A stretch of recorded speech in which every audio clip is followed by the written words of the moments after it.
Spoke with you last year. Yes, how are you? Very well, thank you. Are you still making the world better for women everywhere? I am, day by day. So, Erin, you've been working a lot lately between your work and charitable pursuits. You seem so busy. What's new with you these days? What's new? Well, divisional playoffs, the divisional round. Cowboys at Rams on Fox at 8:15 Eastern, 5:15 Pacific, sold out Coliseum.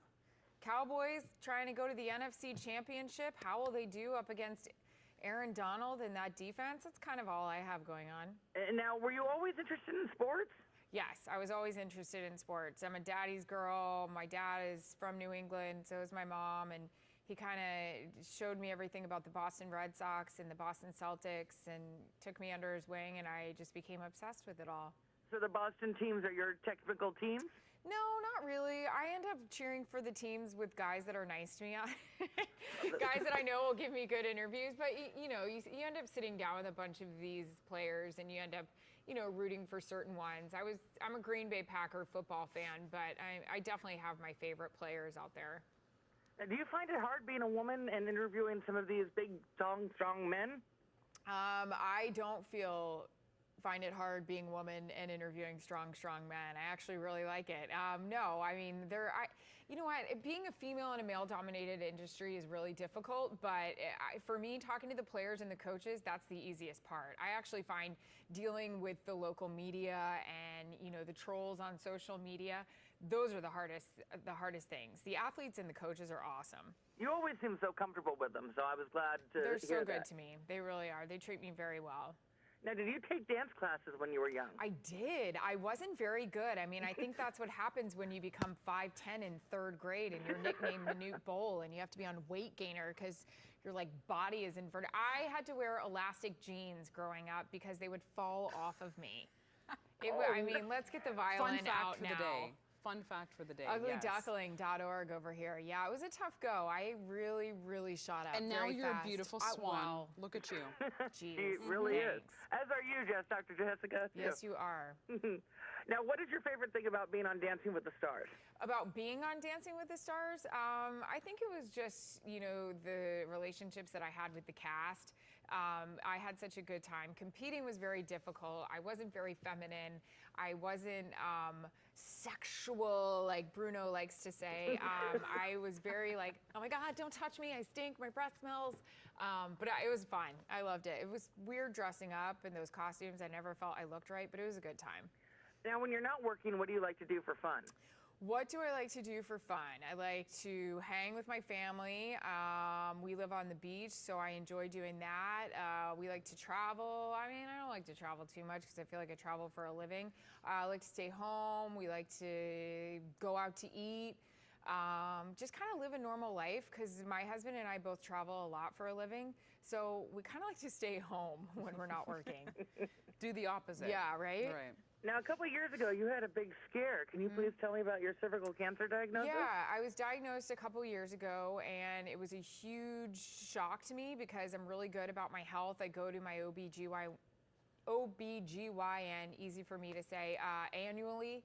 I've never, kind of skipped an appointment, and so I was diagnosed with cervical cancer and really blown away because I was like, well, I didn't have it last year. How did this happen? I'm healthy, I work out, I eat right. So it took me by surprise. Now, how did your family and friends react to the news? Oh, I think everybody was really shocked, mostly because, I remember calling some of my best girlfriends, and they're like, no, you work out all the time, and it's has nothing to do with that. So everybody was really shocked, but then they were amazing, just moral support surrounding me. Did it run in your family?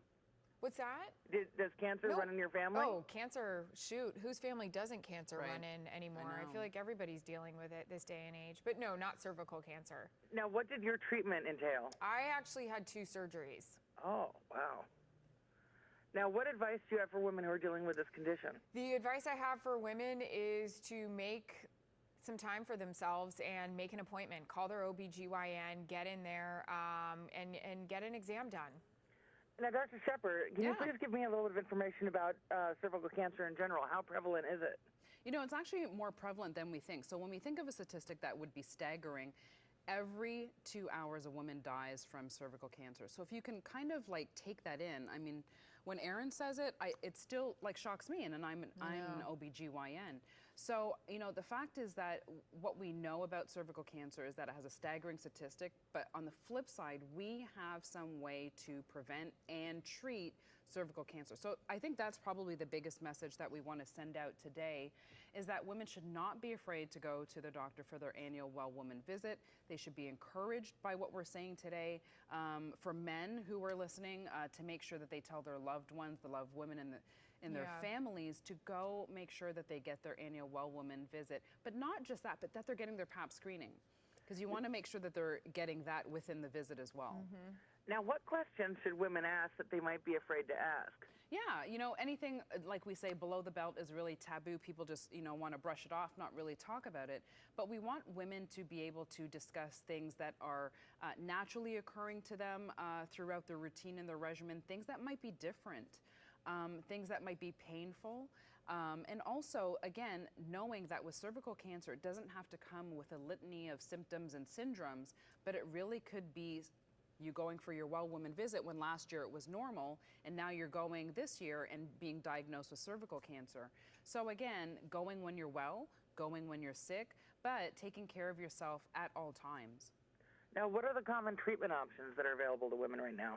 Yeah, so you mean for when you're diagnosed with cancer or prior to that? Let's start with, because we know the well visit is the #1 thing that people should do. But if they are diagnosed with cancer?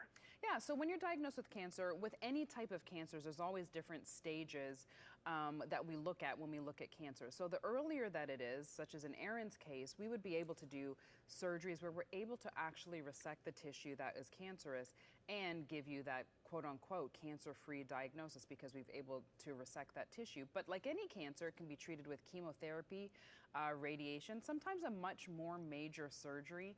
And that's when it gets into later stages of cervical cancer and when it's beyond just the cervix and it's extended into the pelvis and possibly into other organs as well. Now, what advice do you have for people to prepare for these annual exams? Oh, this one's an easy one. I think we've got this one down. Yeah. Don't be anxious. Don't be anxious. Make sure you write down your questions. I think writing down your questions is important. So when you go in there and you're in that sheet, in that paper sheet that sticks to you, right? Right. And so that you have your questions ready. So as soon as the doctor comes in, because you all know that we have an hour to spend with you, not really, that we can really hit those high points and we can really talk about the things that are important. To make sure that you're talking to your family members. This should be a conversation that is very comfortable in the house, comfortable in the workplace, and also when you get to that doctor in those 4 walls, in between those 4 walls that you're comfortable talking to your doctor. So I think making a very good relationship with your OBGYN is important. If you don't have that, seek another one. Now, where can people get more information? Absolutely. I'm so glad you asked that. Because we did share a lot of information with you, and I'm very happy that you asked the questions you did. But go to the website changethisStat.com and make sure that you get all the information on the disease, the condition, and also make sure that you know about PAP plus HPV together. That's the important part, is getting that HPV testing so we can help prevent and diagnose cancer very early. Thank you very much for all this wonderful information. Is there anything you both want to add? Go to your doctor. Yeah. All right. Well, good luck to you both, and thank you very much, and good luck with the Playhouse, Erin. Thank you. All right. Take care. Bye. Bye-bye.